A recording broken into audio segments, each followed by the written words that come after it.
En el día de hoy vamos a hablar sobre cómo invertir en bienes raíces, cómo invertir en propiedades inmobiliarias siguiendo los consejos de Grant Cardone. Así que sin más, comenzamos dentro vídeo.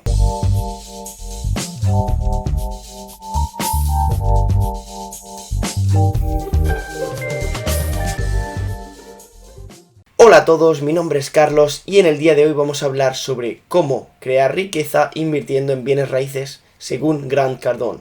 Según el libro de Grant Cardone que tiene este título, este nombre, Cómo crear riqueza invirtiendo en bienes raíces.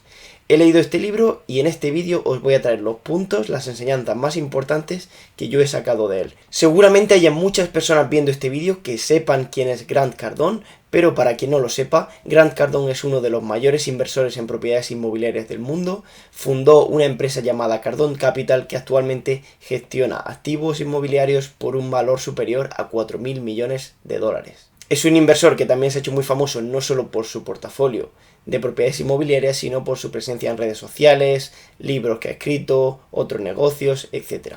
Así que ahora sí, vamos a pasar a hablar sobre estas enseñanzas que yo he sacado de su libro Cómo crear riqueza invirtiendo en bienes raíces. En primer lugar, nos habla de los diferentes tipos de propiedades inmobiliarias. Serían casas unifamiliares, es decir, casas individuales que alquilamos a una sola familia o a una sola persona. Luego tendríamos también negocios de flipping house, que sería comprar una propiedad inmobiliaria, renovarla y venderla. Este sería, por lo tanto, algo más especulativo que una inversión. En primer lugar, sí que teníamos las casas unifamiliares que compramos y mantenemos alquilando a otras personas, pero en este caso la idea sería comprar, renovar una propiedad que no está en buen estado, aumentar su valor y venderla. En tercer lugar tendríamos las propiedades tipo dúplex o como él las clasifica de 2 a 4 unidades, es decir, propiedades que podríamos alquilar entre 2 y 4 familias o 2 y 4 grupos de personas, que haya por ejemplo 2 pisos juntos o 3, 4 pisos juntos dentro de un mismo bloque, dentro de un mismo edificio. Según nos comenta, hay mucha gente que hace esto y por ejemplo compra un triplex, una propiedad que tiene 3 pequeñas unidades, y lo que hace es vivir en una y alquilar las otras dos, de forma que los inquilinos de las otras dos propiedades pagarían la hipoteca y los costes de mantener todas las tres. Y así estaríamos viviendo gratis e incluso teniendo un flujo de efectivo positivo si es que el pago de esas otras dos unidades que están alquiladas supera los gastos. Luego ya sí que pasaríamos a propiedades comerciales. Propiedades comerciales no sería centros comerciales o algo así, sino que lo que llamaría en inglés commercial property serían propiedades de más de 5 unidades. Aquí ya englobaríamos pues propiedades que puedan ser bloques de 10, de 20 o incluso más apartamentos. Para este tipo de propiedades, en el caso de que sean ya muchas unidades, sí que necesitaríamos a alguien que nos ayude a gestionar todo esto. Luego siguiente tendríamos retail properties, que estas sí que serían propiedades como centros comerciales, grandes ubicaciones para tiendas, etc.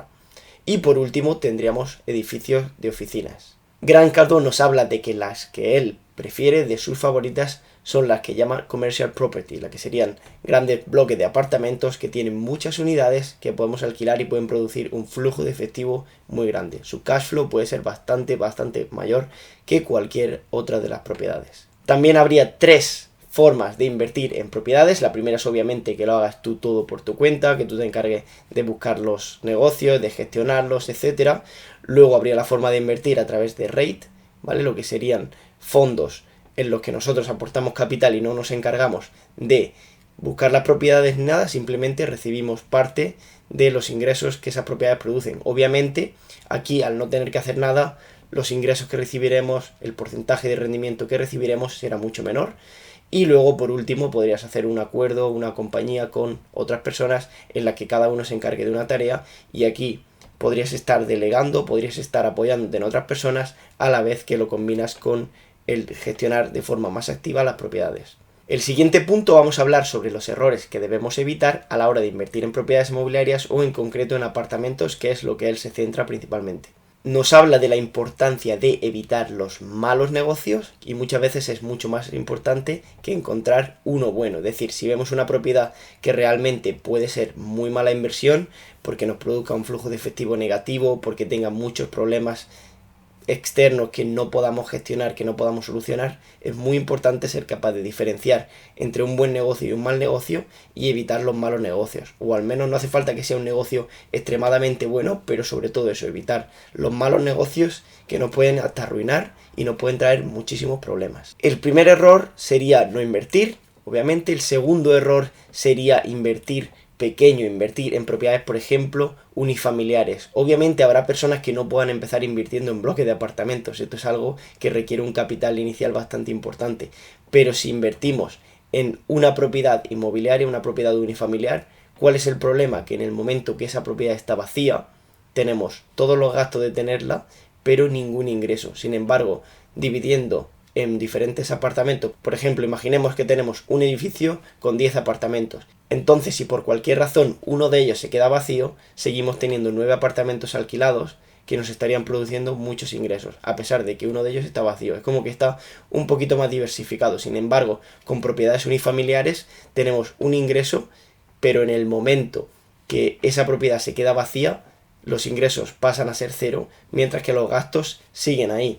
Todavía tendríamos que pagar hipoteca, tendríamos que pagar impuestos, tendríamos que pagar algunos gastos de mantenimiento, etc. Otro error sería sobreapalancarnos, usar mucha deuda. Esto es algo que ya vimos que pasó en 2008 y que hizo que mucha gente que tenía propiedades inmobiliarias las perdiera porque no eran capaces de soportar todos los gastos que estas propiedades traían. Así que recuerda, no sobreapalancarte a la hora de invertir en propiedades inmobiliarias. El siguiente punto sería comprar barato, es decir, no compramos una casa solo porque nos parezca que su precio es bajo, porque puede ser que no sea la mejor idea. Igual comprar una casa un poco más cara, haciendo bien los números, nos puede traer muchos más beneficios, nos puede traer un retorno mucho mayor que comprar la casa más barata que veamos y que al final puede no ser la mejor idea. Otro punto sería no usar un broker, no usar un intermediario.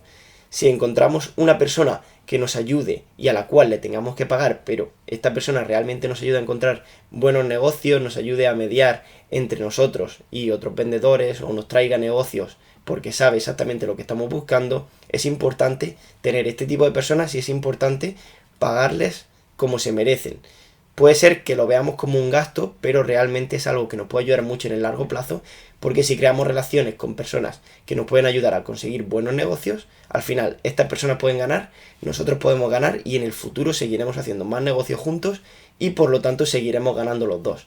Así que no intentes evitar pagarle a personas que realmente te puedan ayudar, porque si te ayudan muchas veces, a pesar de que tú le tengas que pagar una pequeña comisión, puede suponerte grandes beneficios en el largo plazo. Otro error sería no conocer el mercado en el que estás invirtiendo, no estudiar el mercado en profundidad, toda la zona, todo lo que engloba a las propiedades en esa zona, y sería un error muy importante que no podríamos cometer. Otro error que muchos inversores cometen es el no mirar suficientes negocios, no mirar suficientes propiedades inmobiliarias. No puede ser que veamos una propiedad y automáticamente la compremos. Casi que para comprar una propiedad nos habla de un ratio de mirar 100 propiedades por cada una que compramos. O sea, es muy importante estudiar muchas opciones para encontrar una que realmente sea buena. No puede ser que a la primera propiedad que veamos nos tiremos, la compremos y después resulte que no era una buena idea. Otro error sería no financiar, no usar deuda. Igual que antes hablamos de no sobreapalancar, es importante también utilizar la deuda, porque esto es una herramienta muy poderosa a la hora de invertir en propiedades inmobiliarias. Si esperamos a tener todo el efectivo, todo el capital para comprar una propiedad, estamos perdiendo mucho poder, el poder que nos daría ese apalancamiento. Entonces, igual que antes hemos dicho, no sobreapalancar, también es importante que utilicemos la deuda, que no evitemos la deuda para este tipo de negocios. Entonces, tiene que ser un punto intermedio en el que nos sintamos cómodos, pero en el que usemos el poder de esa deuda para potenciar nuestros ingresos. Y el último error del que vamos a hablar es no invertir durante todos los ciclos.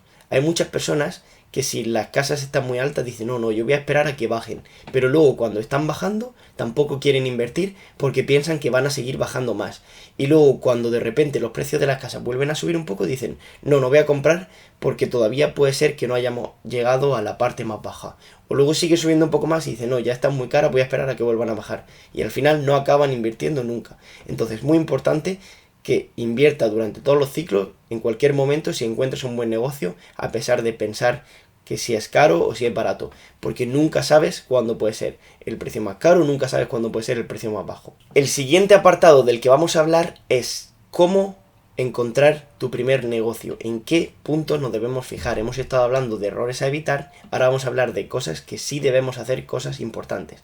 El primer punto en el que Grant Cardone se centra, que yo personalmente no estoy tan de acuerdo, sobre todo si vas a empezar, es comprar propiedades de más de 16 unidades. 16 unidades es mucho capital inicial que se necesita, y a no ser que tengas inversores detrás o algo así, va a ser bastante complicado empezar con una propiedad así. Siguiente punto sería encontrar la ubicación adecuada, encontrar una buena ubicación, una zona en la que veamos que hay potencial.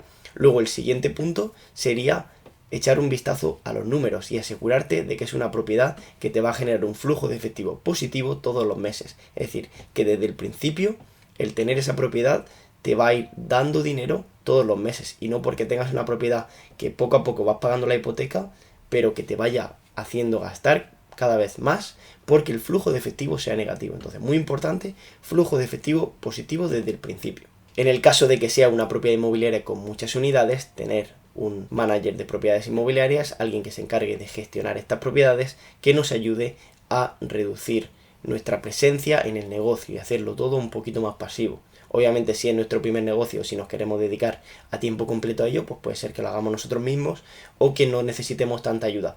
Pero si lo que quieres es convertirte en un inversor realmente, la idea sería ir poco a poco delegando en otras personas que te puedan ayudar a reducir la carga. Importante también sería apartar de forma anual unos 250 300 dólares. Al final esto realmente depende de tu país, de la divisa que tengas, de cuánto sea el coste de las propiedades, pero en el concreto, en este caso, él nos habla de apartar unos 250 300 dólares al año para posibles renovaciones que se tengan que llevar a cabo en cada unidad.